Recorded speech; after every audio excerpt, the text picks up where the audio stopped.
आजच्या फार महत्त्वाच्या शिबिरासाठी समोर असणारे सगळेच मान्यवर, मला वाटतं आपण वर्षभरानंतर भेटतो आहोत. एक वर्षापूर्वी भेटलो होतो. गेल्या वर्षी आणि यावर्षीमध्ये फरक एकच आहे. यावर्षी मला जरा एकूणच प्राजक्त तनपुरेंनी काय केलं माहिती नाही, पण स्वच्छता फार दिसते.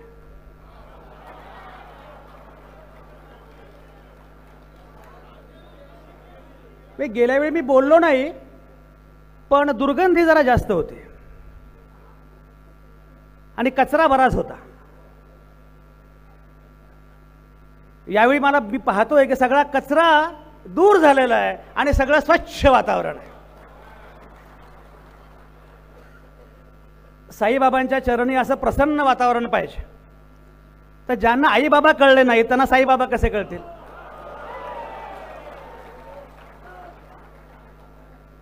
त्यामुळे असे लोक इथे नाहीत, हे फारच चांगलं आहे.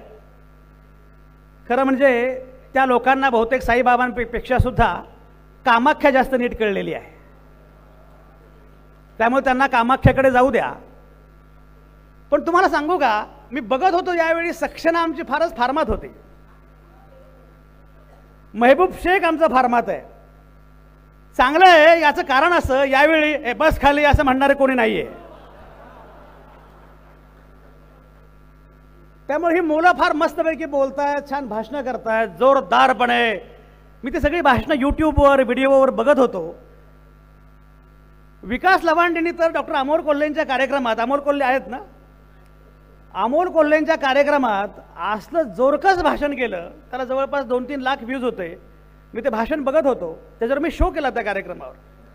सगळी मंडळी ज्या प्रकारे बोलतायत, ज्या प्रकारचा माहोल आहे, ज्या प्रकारचं वातावरण आहे. आदितीचा मला फोन आला, आदिती नलावडे. मला पहिल्यांदा आदिती बोलते म्हटल्यावर भलतीच आदिती वाटली. ती मला म्हणाली की तुम्हाला आमच्या शिबिराला यायचं आहे. म्हटलं अरे यांचं धाडच कसं काय झालं संजय आवटेंना शिबिराला बोलवायचं. पुढे त्या मला म्हणाल्या की तुम्हाला आम्ही गाडी पाठवू. मेरे मन में लड्डू फुटे, बोलेरो की स्कॉर्पियो.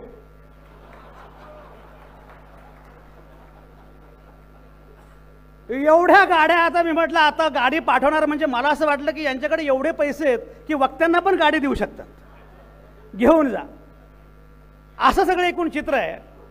पण तुम्हाला खरं सांगू का, तुम्हाला महाराष्ट्र किती माहिती आहे मला माहिती नाही, पण माझ्या एवढ्या महाराष्ट्रावर फिरणारे संपादक फार कमी आहेत. प्रशांत जगताप आमचे पुणेकर मित्र अंकुश काकडे समोर बसलेत. मी महाराष्ट्रभर फिरत असतो आणि माझ्या लक्षात असं आलेलं आहे की जेवढं उत्तम वातावरण तुमच्यासाठी आहे तेवढं कोणासाठीच नाही आहे.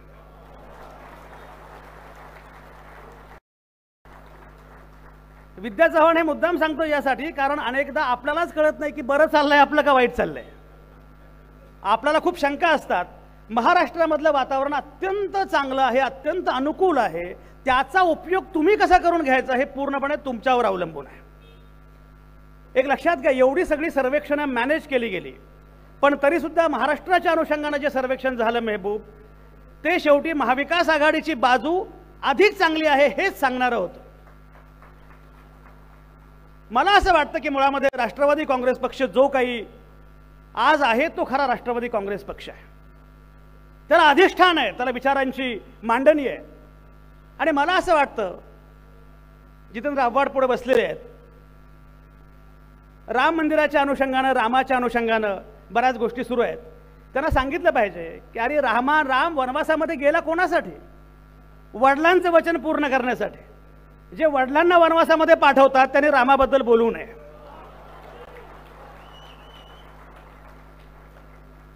राम सत्यवचनी होता, एकनिष्ठ होता, आणि हा राम यांना कळलाच नाही, कारण हे रोज त्यांच्या भूमिका बदलतात आणि जे काही सांगतात ते यांनाही समजत नाही आपण काय सांगतोय.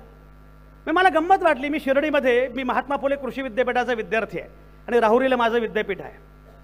तर मी इथे येणार म्हटल्यावर मला माझ्या बऱ्याच मित्रांचे फोन आले. संजय ओळखलं का? आपण क्लासमेट होतो. त्या बऱ्याच जणांना मी पण ओळखत नव्हतो. संजय ओळखलं का? आपण क्लासमेट होतो. तर मला कळे ना की म्हटलं मी साधा संपादक झालो तरी एवढ्या क्लासमेटचे फोन येतात. हे पंतप्रधान झाले, यांना एकही क्लासमेटचा फोन का येत नाही?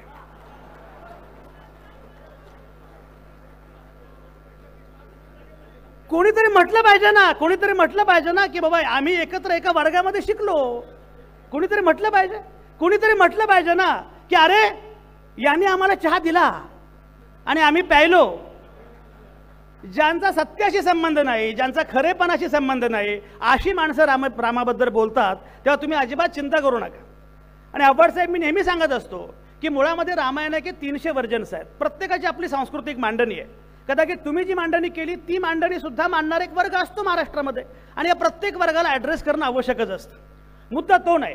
मला पुढे जाऊन सांगायचं आहे असं सगळ्यात महत्त्वाचा भाग असा आहे की मुळामध्ये आपल्या समोरची आव्हानं काय, आपली बलस्थानं काय, आणि आपण काय काय करू शकतो याचा विचार केला पाहिजे. अनेकदा असं सांगितलं जातं की 22 जानेवारीनंतर वातावरण फार बदलणार आहे, आणि हे त्यांच्यापेक्षा तुम्हालाच जास्त वाटतं की 22 जानेवारीनंतर काय. एक लक्षात घ्या, यांचे सगळे प्लॅन्स हळूहळू फेल होत गेलेले आहेत. यांचा पहिला प्लॅन होता वर्ल्ड कपचा.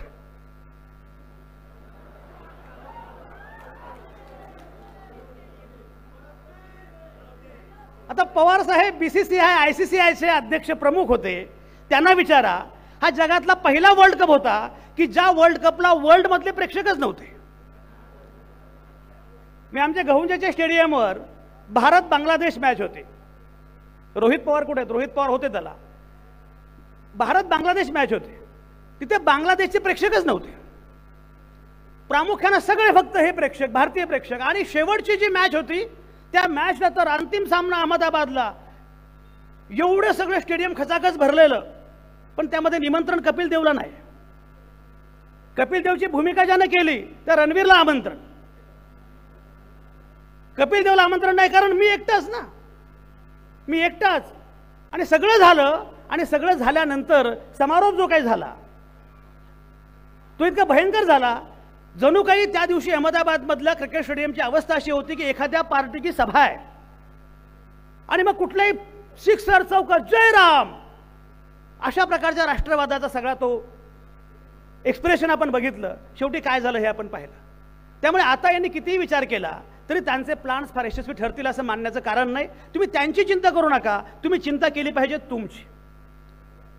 एक लक्षात घ्या, हा महाराष्ट्र आहे, हा महाराष्ट्र आहे. आणि हा महाराष्ट्र एवढा मोठा आहे म्हणजे अख्ख्या गुजरातमध्ये महानगरपालिका आहेत 8, आणि आमच्या फक्त मुंबईच्या भोवती महानगरपालिका आहेत 10. हा महाराष्ट्र, हा महाराष्ट्र अजिबात सोपा नाही. हा महाराष्ट्र काय आहे हे समजून घेतलं पाहिजे. पुरोगामी महाराष्ट्राच्या अनुषंगाने बोलताना मुळामध्ये पुरोगामित्वाचा वारसा सांगत आपल्याला पुढे जायचं असेल तर हा महाराष्ट्र काय आहे हे लक्षात घेतलं पाहिजे. आणि या महाराष्ट्रामध्ये राष्ट्रवादी काँग्रेस पक्षाची भूमिका काय, एक लक्षात घ्या. मगाशी सातत्याने उल्लेख होतोय, शरद पवारांचा उल्लेख होतोय. शरद पवारांनी ज्या अधिष्ठानावर पक्ष उभा केला, शरद पवारांच्या राजकारणाचं जे अधिष्ठान आहे, हे अधिष्ठान सोबत घेत जर तुम्ही पुढे गेलात तर मला खात्री आहे की महाराष्ट्रातल्या पुरोगामी माणसांना, एक लक्षात घ्या, सोबत शेजारी कर्नाटक आहे, कर्नाटकमध्ये निकाल काय लागला, शेजारी तेलंगणा आहे, निकाल काय लागला. मुद्दा असा आहे की महाराष्ट्रामध्ये सुद्धा वेगळ्या प्रकारचा निकाल लागू शकतो, पण त्यासाठी पुरोगामी महाराष्ट्र काय आहे, या महाराष्ट्राची परंपरा काय आहे, लेगसी काय आहे, वारसा काय आहे, हे तुम्हाला आणि मला समजलं पाहिजे. आणि म्हणून आज मी मुद्दाम बोलणार आहे प्रामुख्यानं महाराष्ट्राचा वारसा काय, जो सर्वसामान्य माणसांपर्यंत पोहोचवण्याचं आपल्या समोर सगळ्यात महत्त्वाचं आव्हान आहे. आपण नेहमी म्हणत असतो की हा महाराष्ट्र फुले शाहू आंबेडकरांचा. आज जाणीवपूर्वक महाराष्ट्रामध्ये जातीय ध्रुवीकरण करण्याचा प्रयत्न सुरू आहे, जातींमध्ये महाराष्ट्र विभागला जावा असा प्रयत्न सुरू आहे. अशा वेळी महाराष्ट्राची अस्मिता काय आहे, महाराष्ट्राचं वेगळेपण काय आहे, फुले शाहू आंबेडकरांचा महाराष्ट्र. मी नेहमी सांगत असतो असं, आपल्याकडे अनेकदा होतं असं की महात्मा फुले असं म्हटलं की एका जातीचे, छत्रपती शिवाजी महाराज म्हटलं एका जातीचे, डॉक्टर बाबासाहेब आंबेडकर असं म्हटलं एका जातीचे. मला एक सांगा, छत्रपती शिवाजी महाराज हा महाराष्ट्राचा प्रेरणास्रोत आहे हे महाराष्ट्राला सगळ्यात पहिल्यांदा सांगितलं कोणी? महात्मा फुल्यांनी. शिवाजीचा पवाडा पहिल्यांदा गायला कोणी? महात्मा फुल्यांनी. रायगडावरची पहिली समाधी शोधली कोणी? पहिल्यांदा शोधली कोणी? महात्मा फुल्यांनी. आणि डॉक्टर बाबासाहेब आंबेडकरांनी जेव्हा महाडला 14 तळ्याचा सत्याग्रह केला, तो सत्याग्रह करताना बाबासाहेबांचं गाजलेलं भाषण आहे. बाबासाहेब असं म्हणतात की हा लढा, हा सत्याग्रह मी कुठेही करू शकलो असतो, पण हा सत्याग्रह मी इथंच करतोय कारण ही रयतेच्या राजाची भूमी आहे. आणि मग आमचा शाहीर म्हणतो, दोनच राजे इथे गाजले या कोकण पुण्यभूमीवर, एक त्या रायगडावर, एक चवदार तळ्यावर. फुले, शाहू, आंबेडकर, ज्योतिबा, बाबा, शिवबा यांना एकत्रितपणे घेतल्याशिवाय आपल्याला पुढे जाता येणार नाही. ही परंपरा महाराष्ट्राची जी आहे ना, ती परंपरा दाखवण्याचं आव्हान आपल्या समोर आहे. तुम्हाला गंमत सांगतो, मध्यंतरी मला महात्मा फुले समता पुरस्कार दिला गेला.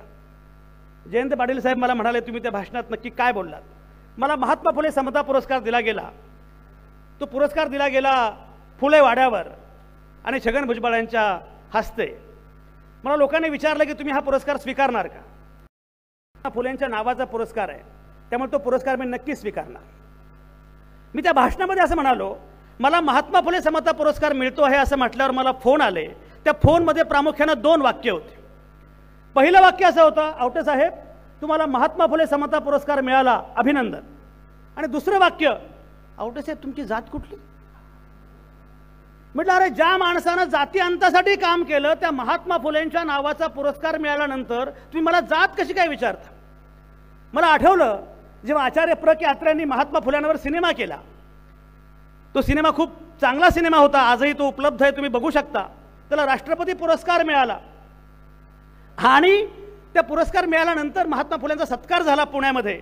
त्या सत्कार समारंभामध्ये आचार्य अत्रेंचा सन्मान झाला. आचार्य अत्रे त्या पुरस्कार समारंभामध्ये असं म्हणाले की सिनेमा खूप चांगला झाला पण तो चालला नाही, कारण सिनेमा माळ्यावरचा आहे म्हणून ब्राह्मणांनी बघितला नाही आणि ब्राह्मणाने काढलाय म्हणून माळ्यांनी बघितला नाही. ही जी जातीय उतरंड आहे ना, याच्या अनुषंगाने आपल्याला काम करावं लागणार आहे. आणि त्या कार्यक्रमामध्ये मी काय म्हणालो हे पण तुम्हाला मी सांगतो. त्या कार्यक्रमामध्ये मी भुजबळ साहेबांना उद्देशून थेटपणे असं म्हणालो, मी असं म्हटलं की मी कुठल्याही पक्षाचा कार्यकर्ता नाही आहे, पण मी एका विचारांना मानणारा माणूस आहे. त्यांना मी हे सांगितलं की माझ्या डोक्यावर महात्मा फुल्यांची पगडी आहे, हे मी कधीच विसरणार नाही. पण भुजबळ साहेब तुम्ही हे पण लक्षात ठेवा की तुम्ही हा पुरस्कार संजय आवटेंना दिलेला आहे. आणि त्या भाषणामध्ये मी असं म्हणालो, जर्मनीमध्ये मी गेलो होतो आणि एक जर्मन मैत्रीण मला भेटली आणि ती मला असं म्हणाली की माझ्या घरी चला, माझं घर तुम्हाला दाखवायचं आहे. तिच्या घरी मी गेलो. जर्मन लोकांचं वैशिष्ट्य असं आहे की त्यांना आपल्या घराचा मुळांचा शोध घेण्याची फार सवय असते. आपले वडील कोण, आपले आजोबा कोण, पणजोबा कोण, आजी कोण, पणजी कोण वगैरे वगैरे सगळा शोध घ्यायची सवय असते. आपल्याकडे कसं असतं, आपल्याकडे फार फार तर आजोबा माहिती असतात, फार फार तर पणजोबा, त्याच्या पुढे खापर पणजोबा आणि मग डायरेक्ट रामच माहिती असतो. म्हणजे आपले खापर पणजोबा कुठे जन्माला हे माहिती नसतं, पण राम कुठे जन्माला हे माहिती असतं. त्यामुळे ते सगळं झालं, मी बघितलं वडील आजोबा, पण मध्ये पणजोबा नव्हते, बाकी सगळे होते. मी असं म्हटलं ते सगळे फोटो आहेत, बाकी सगळे छान आहे, हा मधला फोटो कोणाचा आहे? म्हटलं हा मधला फोटो गायब आहे, तो फोटो मिळाला नाही का? तेव्हा ती म्हणाली यांच्याबद्दल बोलू नको, यांच्याबद्दल अजिबात बोलू नका, हे हिटलर सोबत होते. मी तेव्हा असं सांगितलं त्यांना, म्हटलं उद्या तुम्ही घरं बांधाल, इमारती बांधाल, सगळं बांधाल, पण एक लक्षात ठेवा, उद्या तुमची नातवंड पंतवंड तुमचा फोटो सुद्धा घराच्या भिंतीवर लावणार नाहीत, कारण तुम्ही हिटलर सोबत तेव्हा होता, ही तुमची ओळख असेल. आपण कोणासोबत आहोत हे सगळ्यात महत्वाचं आहे. आणि म्हणून मला असं वाटतं की आजच्या कालखंडामध्ये महाराष्ट्रामध्ये ज्या प्रकारचं सध्या वातावरण दिसतंय, हे मला मुद्दाम सांगितलं पाहिजे.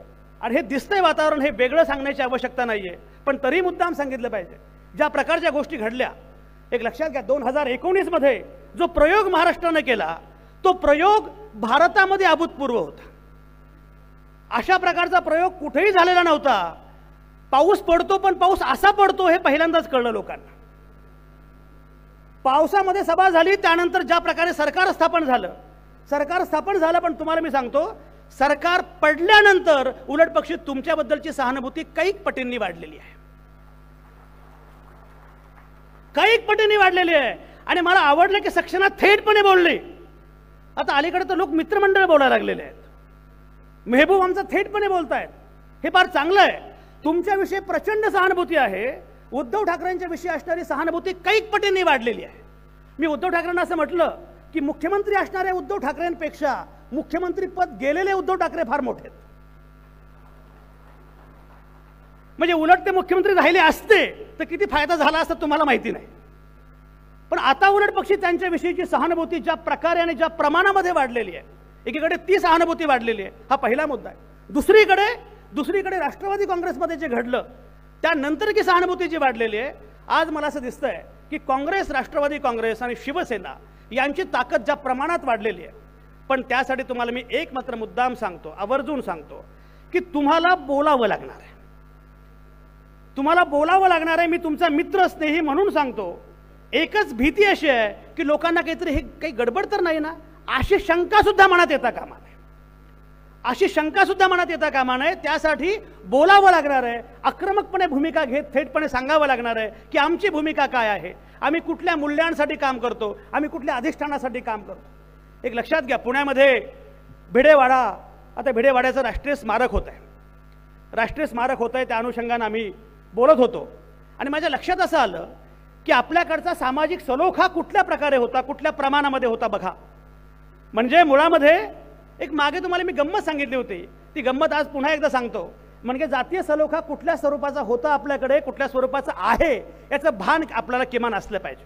मी मागेही सांगितलं होतं कदाचित तुमच्या एखाद्या सभेमध्ये, पण तरी मुद्दाम सांगतो. एके दिवशी माझ्या एका कॉलेजमधल्या मैत्रिणीचा मला व्हॉट्सॲपवर मेसेज आला. तर कॉलेजमधल्या मैत्रिणीचा व्हॉट्सॲपवर मेसेज आला की जरा बरं वाटतं ना. बरं, आपल्या वेळी काही व्हॉट्सॲप वगैरे नव्हते. आपल्या वेळी आम्ही पत्र लिहायचो. आव्हाड साहेब, आम्ही तर 12-12 पानांची पत्र लिहायचो. बरं, माझं अक्षर बरं होतं, त्यामुळे मला इतरांची पण पत्र लिहून द्यायची वेळ यायची. मी त्यांना म्हणाले, तुझं प्रेम आहे, मी कसं काय लिहू? तर ते पाडगावकर यायचे ना की प्रेम म्हणजे प्रेम असतं, तुमचं आमचं सेम असतं. एवढी पत्र लिहिल्यामुळे बहुतेक पत्रकार झालो. त्या कॉलेजमधल्या मैत्रिणीचा की जी आमची कॉलेजमधली ड्रीम गर्ल होती, त्या ड्रीम गर्लचा मला व्हॉट्सॲपवर मेसेज आला आणि तो मेसेज असा होता, कसा आहेस? तर खरं म्हणजे मेसेज असा होता, कसा आहेस, पण मी वाचला असा, कसा आहेस. आमचे पु ल देशपांडे असं म्हणतात की एखाद्या गोष्टीनंतर तुमच्या अंतःकरणामध्ये ज्या तारा झंकारतात त्यावरून कळतं की नक्की तुमची काय इच्छा आहे, काय भावना आहे. मी म्हटलं, बरं आहे, छान आहे, तू कशी आहेस? मग ते अमुक कसा आहे, तमुक कसा आहे, सगळं झालं. मला म्हणाली, संजय तुझी जात कुठली?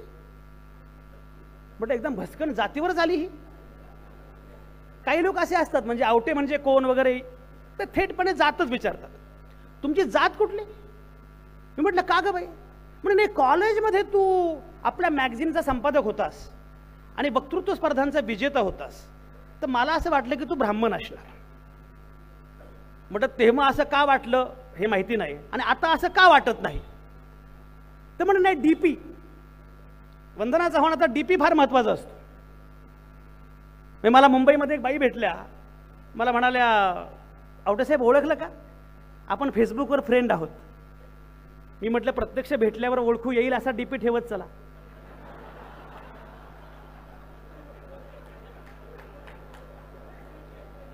ते हेमा पिंपळ्यांना काय पटलं बघा.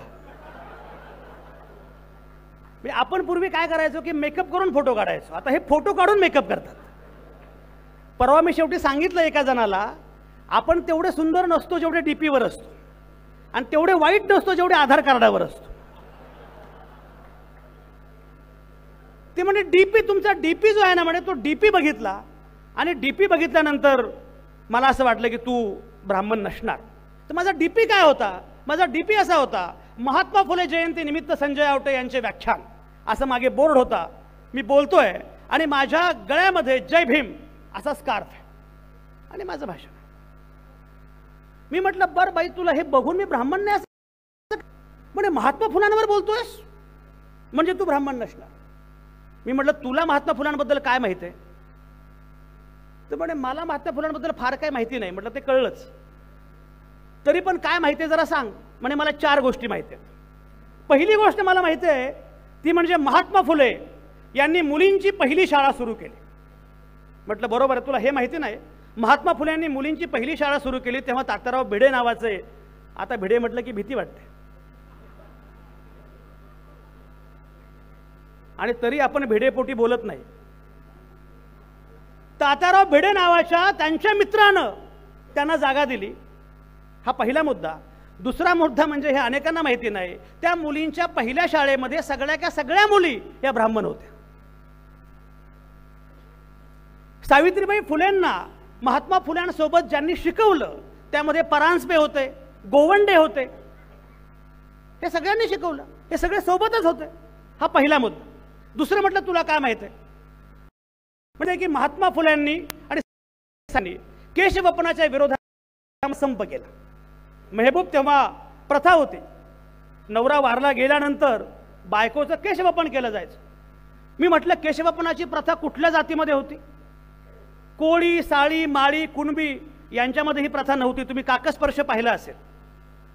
प्रामुख्याने ही प्रथा होती कोकणस्थ ब्राह्मणांमध्ये आणि ब्राह्मणांमध्ये.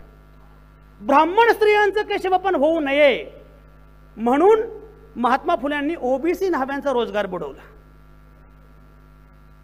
अजून तुला काय माहिती आहे म्हटलं. ती म्हटली मला हे माहिती आहे की काही मुलींचं शोषण व्हायचं, लैंगिक शोषण व्हायचं, आणि मग त्या प्रेग्नंट राहायच्या, मग त्या आत्महत्या करायच्या किंवा अवैध पद्धतीने गर्भपात करायच्या, त्यात मरायच्या, अनेक गोष्टी व्हायच्या. फुले दाम्पत्यानं, आजही ती खोली आहे बरं का फुलेवाड्यामध्ये, फुले दाम्पत्यानं फलक लावला, फुले दाम्पत्यानं असा फलक लावला आणि त्याच्यावर असं लिहिलं की ज्या अशा मुली आहेत त्यांनी आमच्याकडे यावं, प्रसूत व्हावं, वाटल्यास बाळ इथेच सोडावं, तुमची ओळख सांगितली जाणार नाही आणि निघून जावं. म्हटलं अरे वा, हे तुला कळालं माहिती आहे, पण तुला हे माहिती नाहीये ज्या 35 महिला प्रसूत होऊन गेल्या सगळ्या ब्राह्मण होत्या. म्हटलं आणखी तुला काय माहिती राजेश टोपे साहेब, आणखी तुला काय माहिती? ते म्हणाले मला हे माहिती आहे की त्यांनी एका विधवेचे मूल दत्तक घेतलं. म्हटलं फक्त विधवेचे मूल दत्तक घेतलं नाही, ब्राह्मण विधवेचे मूल दत्तक घेतलं. काशीबाई नावाची ब्राह्मण विधवा जिच्यावर सासऱ्यानं बलात्कार केला आणि त्यामुळे जे मूल जन्माला आलं तो डॉक्टर यशवंत, त्याला दत्तक घेतलं. मला आश्चर्य असं वाटलं की तिला धक्का बसला. ती म्हटली मला हे माहितीच नव्हतं. म्हटलं एक लक्षात घे, तुझ्या डीपीवर आता महात्मा फुले असले पाहिजेत.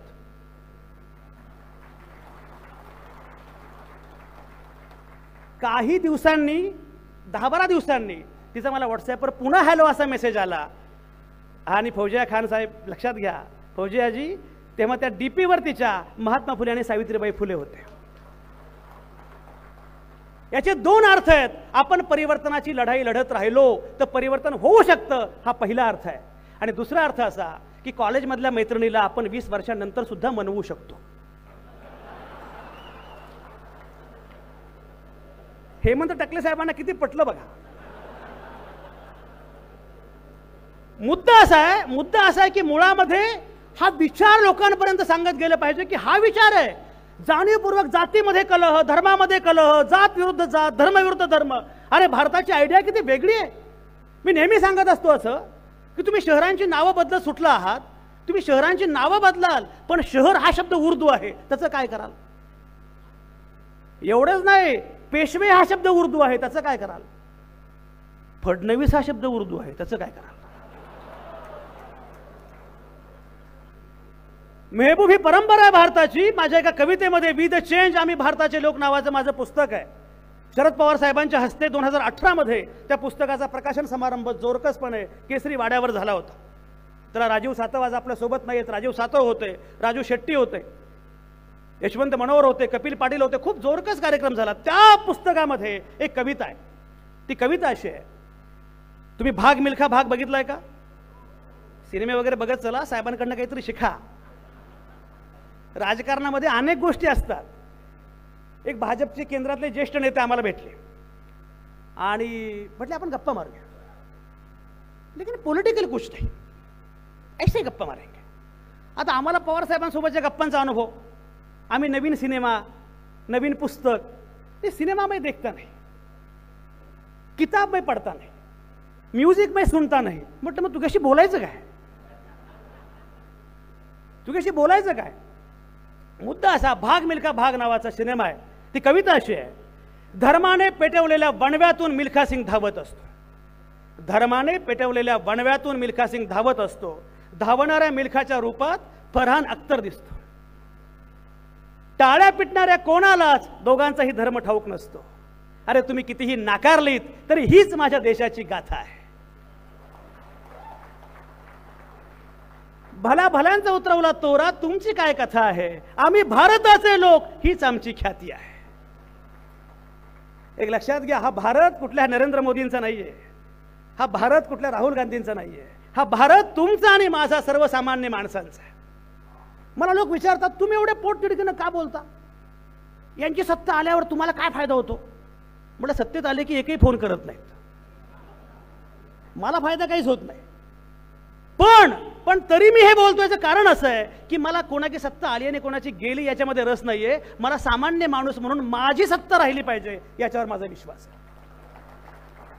सर्वसामान्य माणसाची सत्ता राहणं असणं हे सगळ्यात महत्त्वाचं आहे. उद्धव ठाकरे जेव्हा महाराष्ट्राचे मुख्यमंत्री होते त्या उद्धव साहेब आणि मी एका व्यासपीठावर एकत्र होतो. उद्धव साहेबांना मी असं म्हणालो, उद्धव साहेब, बाळासाहेब ठाकरेंना तुम्ही हिंदू हृदय सम्राट असं म्हणता, पण एक लक्षात घ्या, हिंदू हृदय सम्राटावर जेव्हा सिनेमा काढायची वेळ आली तेव्हा तुम्हाला नवाजुद्दीन सिद्दीकी शोधावा लागला.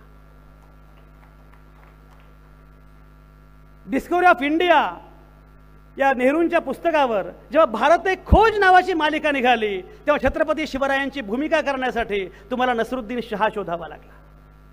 ही भारताची कल्पना तुम्हाला सांगावी लागेल, पुन्हा पुन्हा सांगावी लागेल. अनेकदा काय होतं माहिती आहे, सगळ्यात मोठी आता अडचण काय झाली आहे, ते काहीतरी कृती करतात आणि तुम्ही रिॲक्शन देता.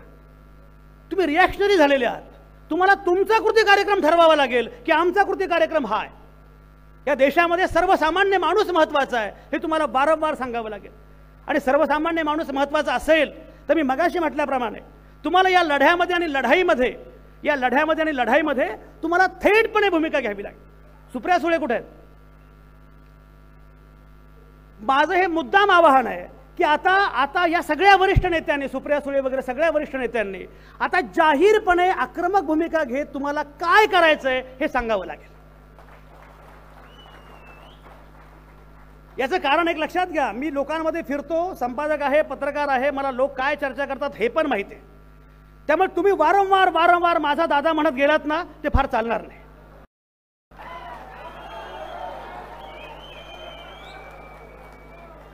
अरे दादा तुम्हाला विचारे ना, तुम्ही कशाला उगाच दादा दादा करताय.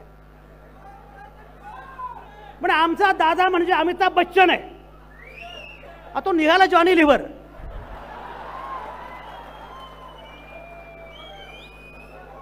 तुम्हाला बोलावं लागेल ना, म्हणजे ही भूमिका आम्ही कारण नसताना घेतोय, तुम्ही घेतली पाहिजे ना.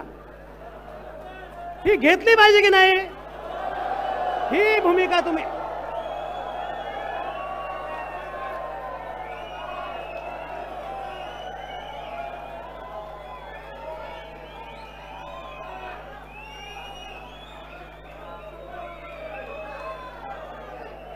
यस, आणि म्हणून ही भूमिका घेतली पाहिजे. बाकी सक्सेना, मुक्ताई, चांगदेव वगैरे सगळं ठीक आहे, पण मुक्ताई बोलली पाहिजे ना. मुक्ताईने बोलणं फार आवश्यक आहे. आणि एक लक्षात घ्या, ही भूमिका घेतल्याशिवाय, ही भूमिका मांडल्याशिवाय मला असं वाटतं की आता तुम्हाला एक लक्षात घ्या, एक लढाईची वेळ आलेली असते. अशा वेळी तुम्हाला शेवटी महात्मा गांधींनी सुद्धा 1942ला चले जाओ, जिंकू किंवा मरू, महात्मा गांधी अत्यंत अहिंसक होते.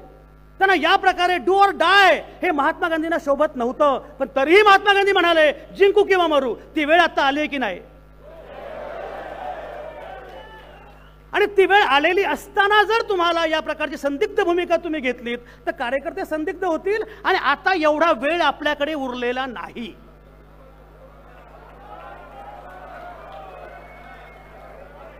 आपल्या हातामध्ये कमी वेळ आहे. आणि म्हणून मला असं वाटतं की लोक तुमच्या सोबत आहेतच, तुम्ही लोकांसोबत आहेत का हे पण कळायला पाहिजे. या प्रकारची भूमिका घेतली पाहिजे. मी तुम्हाला सांगतो 2019 मध्ये जे घडलं त्याहीपेक्षा अत्यंत लक्षणीय यश तुम्हाला 2024ला मिळणार आहे.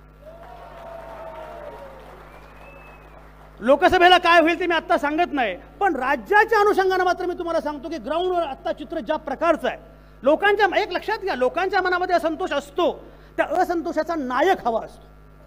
पर्याय मी आहे हे कुणीतरी म्हटलं पाहिजे. तुम्ही पर्याय आहात याविषयी लोकांना पण खात्री असली पाहिजे.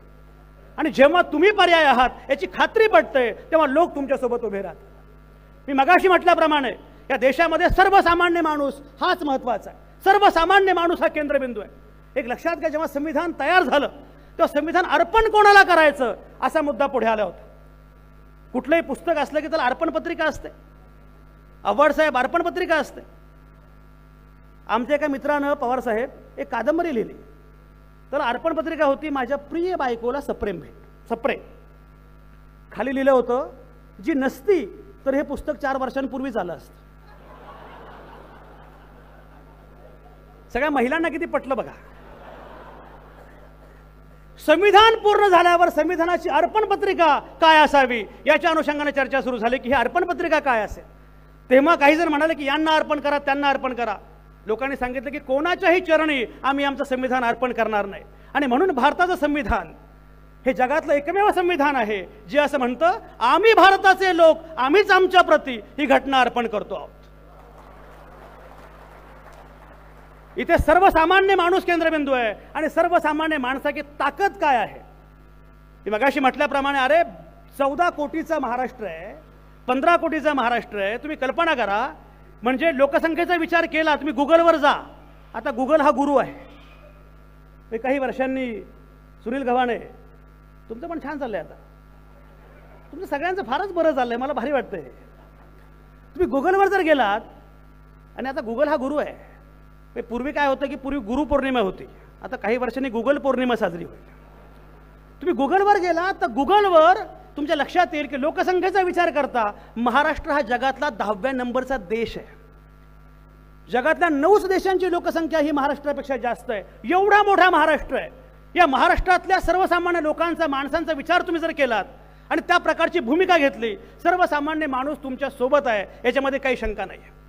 मी मगाशी म्हटल्याप्रमाणे आपल्याला सगळ्याच जातसमूहांना सोबत घ्यावं लागणार आहे. आणि याच्यामध्ये एक महत्त्वाचा घटक मी मागे पण सांगितलंय, तो आहे आंबेडकरी समुदाय, ज्याला तुम्हाला सोबत घ्यावं लागणार आहे. मी मागे सांगितलं राष्ट्रवादी काँग्रेसची त्या कालावधीमध्ये एक प्रतिमा तयार झाली की हा विशिष्ट जातीचा पक्ष आहे. ती प्रतिमा खोडण्याचा प्रयत्न आपण करतोच आहोत, पण यावेळी तुम्हाला सातत्यानं नीट पाठपुरावा करावा लागेल की तुम्हाला आंबेडकरी जनतेच्या सोबत. आणि एक लक्षात घ्या, आंबेडकरी जनता ही अत्यंत परिवर्तनवादी जनता आहे. त्यांना हे माहीत, प्रचंड लढाऊ आहे, प्रचंड लढाऊ आहे. तुम्हाला मी सांगतो, इचलकरंजीमध्ये माझं व्याख्यान होतं. आमच्या समाजवादी मित्रांनी व्याख्यान ठेवलं होतं. तुम्हाला समाजवाद्यांबद्दल मी जास्त बोलत नाही आता. समाजवादी मित्रांनी व्याख्यान ठेवलं होतं. मी गेलो, माझं व्याख्यान सुरू होतं. शेवटच्या 15 मिनिटांमध्ये मागून काही लोक उभे राहिले आणि मला म्हटलं, ए बस खाली, तू काही बोलतोस का. तेव्हा मी साम टीव्हीला संपादक होतो. म्हणजे आम्हाला असं वाटलं की तू टीव्हीवर बोलतो म्हणून तुला बोलावलं, तू भलतंच काहीतरी बोलतोयस. बट अरे टीव्हीवर मी हेच बोलतो. असा बराच गोंधळ झाला. शेवटी माझं भाषण संपलं. माझं भाषण संपल्यानंतर मी बाहेर आलो. बाहेर आल्यानंतर मला गाडीमध्ये मी बसणार, बरं तोपर्यंत आमच्या समाजवादी मित्रांनी मानधन वगैरे देऊन ते निघून गेले होते. दिवे मालवलेले होते, पूर्ण अंधार होता, विकास पूर्ण अंधार. मी कारमध्ये बसलो आणि 20-25 लोक आले ना आडवे माझ्या गाडीतनं उतरा म्हणे खाली. एकानं चाकू काढला. समाजवादी गायब, साम्यवादी गायब, सगळे गायब. तेव्हा आंबेडकरवादी लोकांनी माझ्याभोवती कडं केलं. बरं ते त्या आंबेडकरवादी पक्षाचे होते की ज्यांच्या नेत्यावर मी भरपूर तोंडसुख घेतलेलं होतं. पण ते उभे राहिले आणि त्यांनी सांगितलं की गावटे साहेब चला, पूर्ण हायवेपर्यंत माझ्या सोबत आले. मला कार्ड दिलं आणि सांगितलं की कुठेही तुम्ही गेलात ना, मी सोबत आहे तुमच्या, आम्ही सोबत आहोत. या लढाऊ आंबेडकरवादी समुदायाला आपल्याला सोबत घ्यावं लागेल. आणि हे सांगावं लागेल की मुळामध्ये एक लक्षात घ्या, जेव्हा संविधान तयार होत होतं तेव्हा बाबासाहेब आंबेडकरांना काँग्रेसनं मुंबईतून उमेदवारी दिली होती. आणि काँग्रेसच्या तिकिटावर बाबासाहेब निवडून आले होते, हेही लक्षात घेतलं पाहिजे. कारण बाबासाहेब बंगालमधून निवडून आले होते पहिल्यांदा, पण बंगाल फाळणीनंतर गेलं पाकिस्तानात. त्यामुळे बाबासाहेबांची उमेदवारी धोक्यात आली. तेव्हाच्या मुख्यमंत्र्यांना, बाळासाहेब खेरांना सांगितलं गेलं की अरे यांना द्यायची आहे. बॅरिस्टर जयकरांची जागा रिक्त होती, तिथे काँग्रेसने उमेदवारी दिली आणि मुंबई प्रांतातून बाबासाहेब आंबेडकर निवडून आले. तुम्हाला इतिहास सांगावा लागेल. आणि सांगावं लागेल की आपल्याला बाबासाहेबांना सोबत घेतल्याशिवाय आपल्याला पुढे जाता येणार नाही. आणि म्हणून मला वाटतं तो घटक सगळ्यात जास्त महत्त्वाचा आहे. दुसरा, मी मगाशी उल्लेख केल्याप्रमाणे मुस्लिम सध्या खूप अत्यंत वेगळ्या प्रकारे असुरक्षित आहेत. त्यांना असं वाटतं की नक्की काय चाललेलं आहे. त्यांच्याशी नीटपणे संवाद करावा लागेल आणि सोबत घ्यावं लागेल. या सगळ्या जातसमूहांना, या सगळ्या धर्मसमूहांना सोबत घेऊन आपल्याला पुढची लढाई लढावी लागणार आहे. आणि हे लढल्याशिवाय त्यांनी ऐकलंय, त्यांनी ऐकलं. हे आहे बोलतो. हे लढल्याशिवाय, या प्रकारची भूमिका घेतल्याशिवाय, सर्व जातसमूहांना धर्मसमूहांना सोबत घेतल्याशिवाय आपल्याला पुढे जाता येणार नाही. आणि म्हणून मला असं वाटतं की तुम्हाला पुरोगामी महाराष्ट्राचा वारसा काय आहे हे सांगणं आवश्यक आहे. शेवटी एक तुम्हाला मजा सांगतो, मी मागे तुम्हाला हा उल्लेख केला होता, पण तरी मुद्दाम आता पुन्हा सांगणं आवश्यक आहे. जेव्हा महात्मा फुले झाले, घडले, त्यामध्ये लोकहितवादींचा वाटा फार मोठा होता. लोकहितवादी म्हणजे गोपाळ हरी देशमुख. त्याने शतपत्र लिहिली आणि ती शतपत्रानंतर बाबासाहेबांनी आपल्या बहिष्कृत भारतमधून प्रसिद्ध केले. हे लोकहितवादी गोपाळ हरी देशमुख हे पेशव्यांच्या दरबारामध्ये होते. मी सांगतो यासाठी, या सगळ्या जातसमूहांमध्ये पूर्वी सलोखा होताच हे लक्षात घेतलं पाहिजे. बाबासाहेबांनी जेव्हा मूकनायक नावाचं नियतकालिक सुरू केलं, त्या मूकनायकच्या शिरोभागी तुकारामाचा अभंग होता. तुकारामाचा अभंग काय होता? काय करू आता धरून या भिड, म्हणून हे तोंड वाजवले. आणि बाबासाहेबांनी जेव्हा संविधान सभेमध्ये भाषण केलं, त्या भाषणात बाबासाहेब असं म्हणतात, तुम्ही तुमचा मुद्दा मांडलात आणि तुमचा मुद्दा मला पटला नाही, तर तुमचा मुद्दा खोडून काढण्यासाठी मी माझी बुद्धी पणाला लावेन. पण तुम्हाला हवा, तुम्हाला जो वाटतो मला न पटणारा मुद्दा सुद्धा तुम्हाला मांडता यावा, यासाठी जीवाची बाजी लावेन. तुका म्हणे होय स्वतःशी संवाद, आपलाची वाद आपणाशी, असं बाबासाहेब कोट करतात. मन की बात सुरू असताना प्रत्येकाच्या मन की बात असणं किती महत्त्वाचं आहे, वेगळा विचार मांडणं किती महत्त्वाचं आहे. आणि म्हणून मला असं वाटतं की हा वेगळा विचार मांडला गेला पाहिजे, हा वेगळा विचार सांगितला पाहिजे. आणि हा वेगळा विचार सांगितल्याशिवाय, या वेगळ्या विचाराला वाट मिळाल्याशिवाय तुम्हाला पुढे जाता येणार नाही. मी ज्याप्रमाणे मगाशी उल्लेख केला, गांधी अधिक नेहरू अधिक आंबेडकर हे सूत्र घेऊन तुम्हाला देशस्तरावर पुढे जावं लागेल. राज्यस्तरावर फुले अधिक शाहू अधिक आंबेडकर हे सूत्र आहे, आणि देशस्तरावर गांधी अधिक नेहरू अधिक आंबेडकर हे सूत्र आहे. या सूत्राच्या अनुषंगाने तुम्हाला पुढे जावं लागेल. नाहीतर तुम्ही कल्पना करा, 317 कलम रद्द झालं, हा मुद्दा तेवढाच नाहीये. काश्मीरचं 2 तुकड्यामध्ये विभाजन झालं, हा मुद्दा तेवढाच नाहीये. काश्मीरमध्ये विधानसभा नसताना हा निर्णय घेतला गेला, हे लक्षात घेतलं पाहिजे. उद्या तुमच्याकडे विधानसभा नसताना जर मुंबई वेगळी झाली, तुम्हाला कोणी विचारणार पण नाही. हा धोका एवढा सोपा नाहीये, हेही लोकांपर्यंत पोहोचवलं पाहिजे. जेव्हा विधानसभा नसताना काश्मीरचे 2 तुकडे होतात, तर हे आपल्याकडे घडू शकतं. सुप्रिया सुळे इथे आहेत, तुम्ही कल्पना करा, 150 खासदारांना निलंबित केलं जातं. डॉक्टर अमोल कोल्हे पण आहेत. 150 खासदारांना संसदेच्या शेवटच्या अधिवेशनामध्ये निलंबित केलं जातं. एक चालकांवरती व्यवस्था निर्माण करण्याचा प्रयत्न सुरू असताना हा धोका जो आहे तो भारताच्या कल्पनेला आहे, आयडिया ऑफ इंडियाला धोका आहे. आणि म्हणून मला असं वाटतं, तुम्हाला एक सांगू का, समारोपाकडे मी वळतोय, पण तुम्हाला मी एक सांगतो, तुम्हाला खरंच उद्या सत्ता मिळेल का, मिळणार नाही का सांगायला मी काही ज्योतिषी नाही आहे. पण तुम्हाला एक मात्र सांगतो, उद्या मरताना तुमच्यापैकी प्रत्येकाच्या मनात एवढी खात्री असेल की बॉस, जे करायला पाहिजे होतं आयुष्यात ते मी नक्कीच केलं.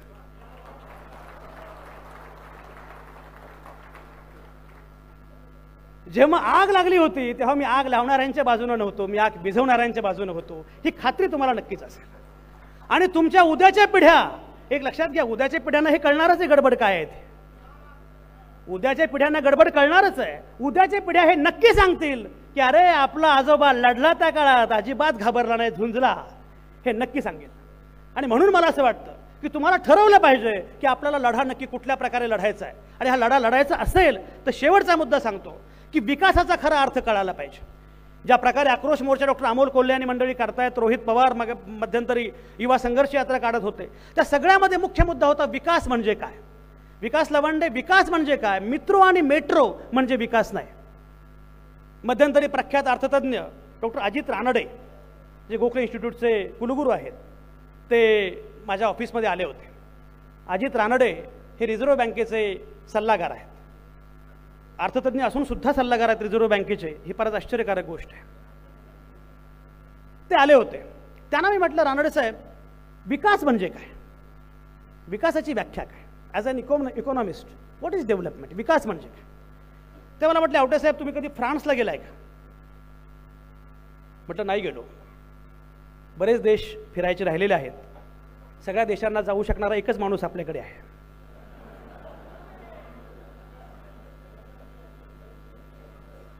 तर म्हटलं फ्रान्सला मी काही गेलो नाही. वंदना चव्हाण इथे आहेत, त्यांना ते नीटपणे पटेल. पॅरिसला गेल्यानंतर ते म्हणाले, जेव्हा तुम्ही जाता कुठल्या हॉटेलमध्ये आणि चेक इन करता तेव्हा पहिल्यांदा आपण काय मागतो, पाण्याची बाटली, बिस्लेरी ज्याला आपण म्हणतो नॉर्मली, पुण्यामध्ये ऑक्सिरीच असं म्हणतात. तर आपण पाण्याची बाटली मागतो, बिस्लेरी मागतो, तर तुम्ही फोन करता रिसेप्शनला की मला पाण्याची बाटली, मिनरल वॉटर पाहिजे. तेव्हा ती रिसेप्शनिस्ट म्हणते तुम्ही बाथरूममध्ये जा आणि जे नॉर्मल नळाचं पाणी आहे तेच प्या. तुम्ही म्हणता ओ, ती पण म्हणते ओ, कारण फ्रेंचमध्ये ओ म्हणजे पाणी. ते पुढे असं म्हणतात की जिथे महानगरपालिकेच्या नळाचं पाणी तुम्ही डोळे झाकून पिऊ शकता त्याला विकास म्हणतात. जिथे सार्वजनिक रुग्णालयामध्ये आपल्या पेशंटला ऍडमिट करावं असं श्रीमंतांना सुद्धा मनापासून वाटतं त्याला विकास म्हणतात. आज पुण्यामध्ये ससूनला फक्त ललित पाटलांनाच प्रवेश मिळतो असं वाटतं आम्हाला. राजेश टोपे, काय झाली अवस्था ही? जिथे सार्वजनिक वाहतूक व्यवस्थेमधून प्रवास करावा असं श्रीमंतांना सुद्धा स्वेच्छेने वाटतं त्याला विकास म्हणतात. आणि जिथे सार्वजनिक शाळेमध्ये आपल्या मुलांना प्रवेश द्यावा असं श्रीमंतांना सुद्धा स्वेच्छेने वाटतं त्याला विकास म्हणतात. ही जी विकासाची कल्पना आणि समृद्धीची सूज आहे ती जेव्हा उतरेल ना तेव्हा इतका भयंकर काळ असणार आहे हे त्यावेळी तुम्हाला बोललं पाहिजे. सर्वसामान्य माणूस हा या प्रक्रियेचा केंद्रबिंदू आहे हे तुम्हाला सांगावं लागणार आहे. आणि हे त्या काळात तुम्ही सांगत होता, प्रशांत जगताप, हे तुम्ही त्या काळात सांगत होता, याचा इतिहास नक्कीच नोंद ठेवेल. आणि म्हणून मला असं वाटतं बाकी काही घडेल घडणार नाही मला माहिती नाही, लढा एवढा सोपा नाहीये, पण त्या कालावधीमध्ये तुम्ही लढत होता, तुम्ही झुंजत होता याची नोंद मात्र इतिहास निश्चितपणे ठेवेल. आणि एक लक्षात घ्या, अरे तुम्हाला कसली भीती वाटते? तुमचा प्रॉब्लेम काय झाला माहिती आहे का? ही चूक पवार साहेबांची. त्यांच्या क्षमतेमुळे झालं असं. 1999 मध्ये पक्ष स्थापन झाला आणि 15 वर्ष सलग सत्ता. तुम्हाला सत्तेशिवाय काही असतं हे कळलंच नाही ना आपल्या लोकांना. 1999 ला शरद पवारांनी पक्ष स्थापन झाला तेव्हा पत्रपंडित म्हणत होते शरद पवार संपले, असं दर 5 वर्षांनी लोक म्हणतात. असं म्हणणारे संपतात. सक्सेना काय म्हटली? टायगर अभी जिंदा है. तर त्यामुळे 1999 ला मला आठवतं ना, 1999 ला आमच्या एका पत्रकार मित्रानं लेख लिहिला होता, 10 जनपथ ते 10 जूनपथ, कारण 10 जूनला तुमचा वाढदिवस पक्ष स्थापन झाला. 10 जनपथ ते 10 जूनपथ. आणि त्यात लिहिलं होतं की आता संपला पक्ष, हा होणारच नाही, वाढणारच नाही. तो पक्ष 1999 पासून 2014 पर्यंत 15 वर्ष सलग सत्तेमध्ये होता. पण टाळ्या वाजवल्या पण तीच गडबड झाली. सत्तेशिवाय काही असतं हे तुम्हाला कळालंच नाही. शरद पवारांच्या 50 वर्षांच्या राजकारणामध्ये जवळपास 18 वर्ष त्यांनी विरोधामध्ये काम केलेलं आहे. त्यामुळे त्यांना विरोध कसा असतो, विरोधक म्हणून काय काम करायचं हे माहिती आहे. तुम्हाला सत्ताच फक्त प्यारी होती. आणि त्याच्यानंतर मला असं वाटतं की त्यामुळे ही सवय लागली सत्तेची. तुमच्या लक्षात आलं पाहिजे की राजकारणामध्ये सत्ता ही केवळ एकमेव गोष्ट नसते. सत्तेच्या पलीकडे लोकांचं राजकारण करणं, लोकांच्या प्रश्नांना आवाज देणं हे सगळ्यात महत्त्वाचं आहे. मी शरद पवारांना असं विचारलं, मध्यंतरी कुणीतरी म्हटलं की त्यांनी 38व्या वर्षी निर्णय घेतला, आम्ही 60व्या वर्षी घेतला. मी त्यांना म्हटलं, मित्रा तुला शरद पवार अर्धेच कळाले, पूर्ण नाहीत कळाले. शरद पवार 38व्या वर्षी मुख्यमंत्री झाले हे खरं आहे, पण 40व्या वर्षी त्यांचं मुख्यमंत्रीपद गेलं आणि पुढचे 6 वर्ष ते विरोधी पक्षामध्ये होते. तुमच्यावर ही वेळ आली तर आपले काय होईल? हे शक्य आहे तुम्हाला? 40व्या वर्षी मुख्यमंत्रीपद गेलं, पुढची 6 वर्ष जवळपास 1980 ते 1986 पूर्णपणे विरोधी पक्षामध्ये होते. मी त्यांना एकदा विचारलं, एक मुलाखत घेताना, त्यांच्या बऱ्याच मुलाखती घेण्याची संधी मला मिळाली, अनौपचारिक गप्पा मारताना पण मी बऱ्यापैकी बोललोय. मी म्हटलं की हे कसं काय शक्य आहे? ते असं म्हणाले, सत्तेमध्ये असताना तुम्हाला लोक कळत नाहीत, विरोधामध्ये असताना तुम्हाला खऱ्या अर्थानं लोक समजतात. आणि म्हणून विरोधी पक्षामध्ये असणं ही संधी आहे, कारण सत्तेमध्ये लोक कळत नाही. त्याचं कारण असं की कामं करण्यात इतका वेळ जातो, ही फाईल ती फाईल अनेक गोष्टी असतात. विरोधामध्ये असताना संधी मिळते लोकांपर्यंत जायची, पोहोचायची, लोकांच्या समस्या काय आहेत ते कळण्याची. मला असं वाटतं की आज तुम्हाला ही संधी मिळालेली आहे. या संधीचा उपयोग तुम्ही कसा करून घेता याच्यावर अनेक गोष्टी अवलंबून आहेत. मी मगाशी म्हटल्याप्रमाणे हा फार मोठा वारसा आहे, हे फार मोठं अधिष्ठान आहे. तुम्हाला मी एक सांगू का, मी कधीच कोणाबद्दल फार गौरवानं बोलत नाही, संपादक आणि पत्रकारांनी बोलू पण नाही व्यक्तीबद्दल, पण तरी शरद पवारांच्या अनुषंगानं तुम्हाला मी एक सांगतो. आणि हे शरद पवारांना सुद्धा मुद्दाम एक सामान्य माणूस काय विचार करतो हे कळलं पाहिजे म्हणून सांगतो. शरद पवार हे फक्त 2024 पुरते 2023 पुरते नेते आहेत असं आम्ही मानत नाही. आम्हाला असं वाटतं की 100 वर्षानंतर जेव्हा इतिहास लिहिला जाईल तेव्हा शरद पवार हे फार महत्त्वाचे नेते असतात. तेव्हा लोक नक्की विचार करतील की अरे यशवंतरावांनी हे केलं, शरद पवारांनी ते केलं. हा जो वारसा आहे ना, त्यामुळे शरद पवारांना मी नेहमी सांगू इच्छितो त्यांना सुद्धा की तुम्ही आजचा दिवस, उद्याचा दिवस, परवाचा दिवस नाही, 100 वर्षानंतर तुमचं मूल्यमापन होणार आहे. तुम्ही इतिहासातले फार महत्त्वाचे महापुरुष असणार आहात. त्या अंगानं, त्या अर्थानं प्रत्येक कृती करणं हे मला फार महत्त्वाचं वाटतं. आणि म्हणून एवढं अधिष्ठान असेल, इथे महिला मोठ्या संख्येने आहेत, तरुण मोठ्या संख्येने आहेत, वेगवेगळ्या जाती समूहातले नेते मला दिसत आहेत. हे सगळं जे काही ह्या सगळ्या संधी मिळाल्या, त्या संधी मिळण्यामागे हे एक अधिष्ठान आहे, हा वारसा आहे, हे लक्षात घेतलं पाहिजे. या अधिष्ठानावर उभं राहात. तुम्ही जर भिडलात, आणि मी मगाशी म्हटल्याप्रमाणे, सुरुवातीला म्हटल्याप्रमाणे 2024ची निवडणूक ही केवळ आणि केवळ तुमची असणार आहे, याबद्दल तुम्ही निश्शंक असा. तुम्ही निश्शंक असा. त्यासाठी काय केलं पाहिजे ते मी मगाशी सांगितलं. मला खात्री आहे या प्रकारे पुरोगामी महाराष्ट्र, एक लक्षात घ्या की शेवटी आपल्याला कुठल्या सत्तेसाठी केवळ नाही, महाराष्ट्राची पुरोगामी परंपरा कायम राहण्यासाठी. नाहीतर परवा देहूमध्ये मंबाजी आले होते,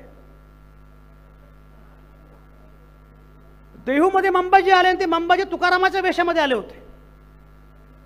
शेवटी मंबाजींना पण कळतं की मंबाजी मरतात, तुकाराम जिवंत राहतो.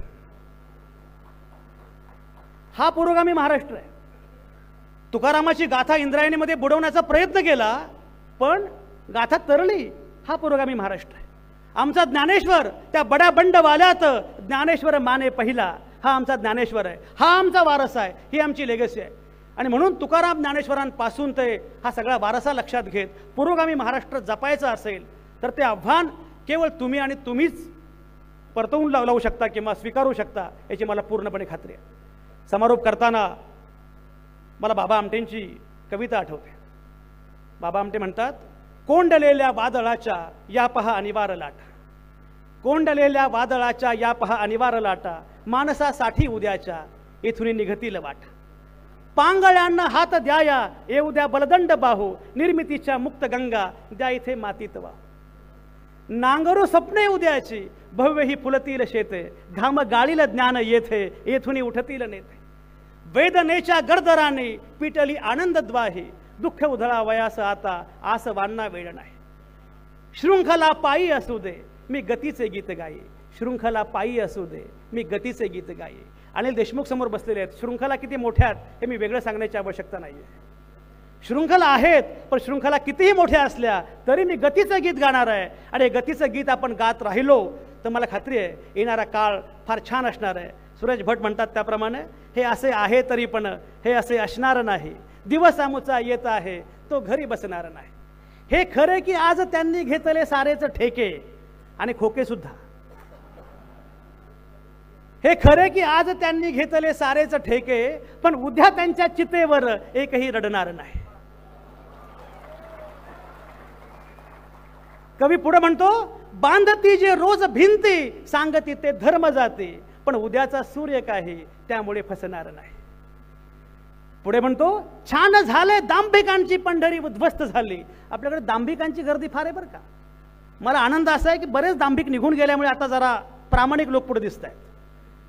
छान झाले दांभिकांची पंढरी उद्ध्वस्त झाली, यापुढे वाचाळ दिंडी एकही निघणार नाही. आणि जयंत पाटील साहेब, तुम्ही आहात, किती मोठी गोष्ट आहे.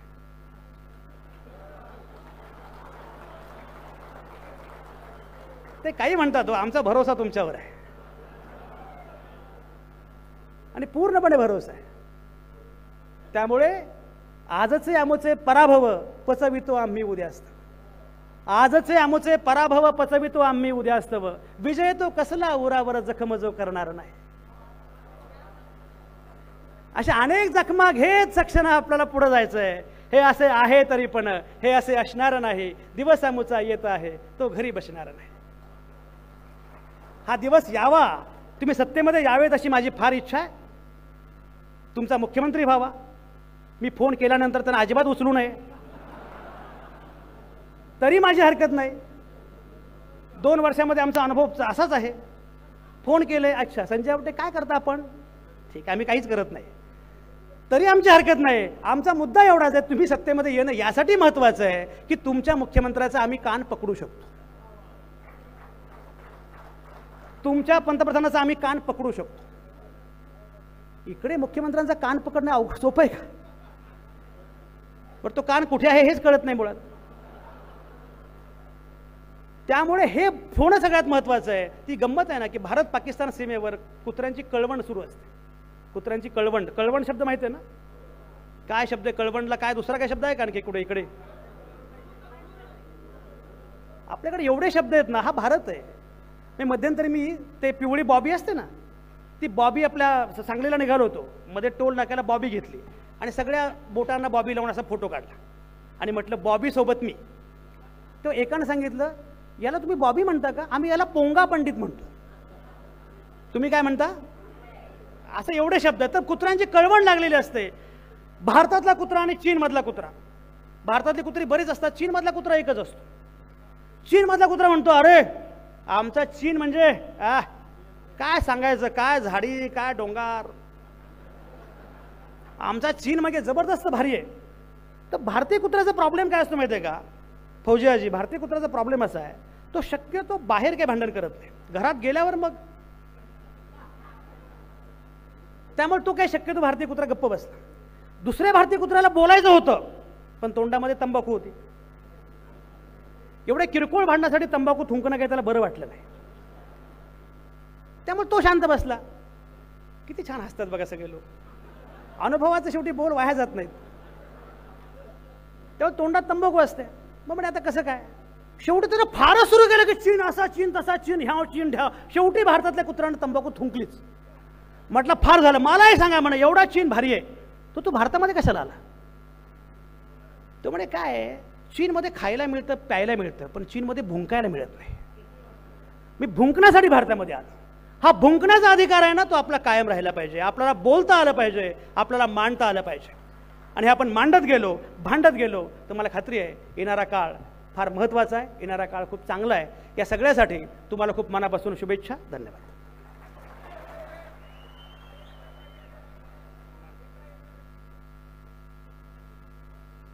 धन्यवाद सर. मी राष्ट्रवादी काँग्रेस पक्षाचे युवा नेते आमदार सुनीलजी